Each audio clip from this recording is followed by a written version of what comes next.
The Prime Minister of the UK announced yesterday that we will be going back into a full lockdown on Thursday. Full lockdown.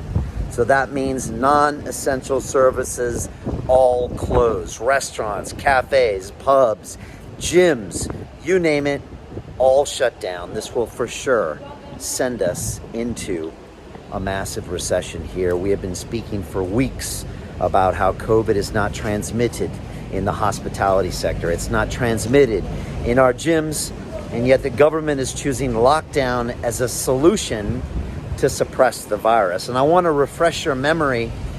When it came back in March, when we went to lock this country down, it was not to suppress the spread of the virus. It was always to ease the pressure on our health services.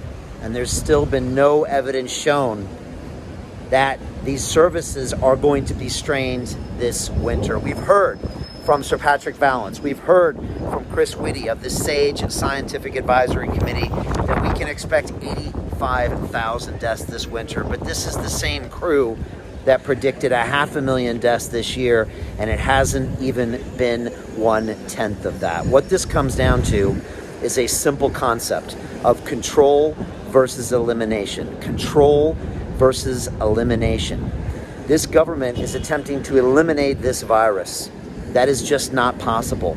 And the cost benefit of trying to do that is outrageous. And a study was recently done in New Zealand where they tried to track the cost benefit ratio of a control scenario versus an elimination scenario.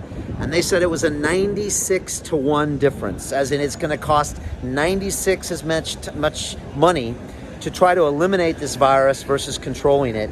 And it's 10-to-1 on that same study here in the UK, which means if you try to eliminate this, if you try to lock down this entire city and this entire country, it's going to cost us much more than if we had just tried to control the spread of this virus. And I've been saying this for months, and I'm going to say it again. What we need now is leadership. We need a proportional response to this virus. Yes, that means protect those who are vulnerable, but let the young and capable people get out there and work and create an economy that can fund this entire country, this entire world, as we trudge through the realities of this virus. Finally, we need science-based decisions, and that's not what we're seeing here. We're living in some fairy tale land where we're going to eliminate this virus entirely. You and I know that's not true, and by attempting to do that, we are going to crush our livelihoods. We're going to crush this younger generation, Generation COVID, that's looking to a future where they've got no possibilities, no job prospects, no nothing. And it's just, I can't sit by and watch this current crop of politicians run this city and this country into the ground. It's just not tenable anymore, and we've got to show some real leadership.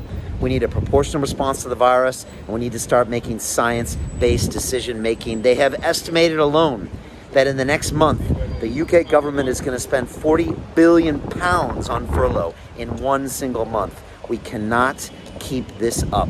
We've got to get London back to work. We've got to get the UK back to work. None of us can function in a long-term basis with this extreme lockdown.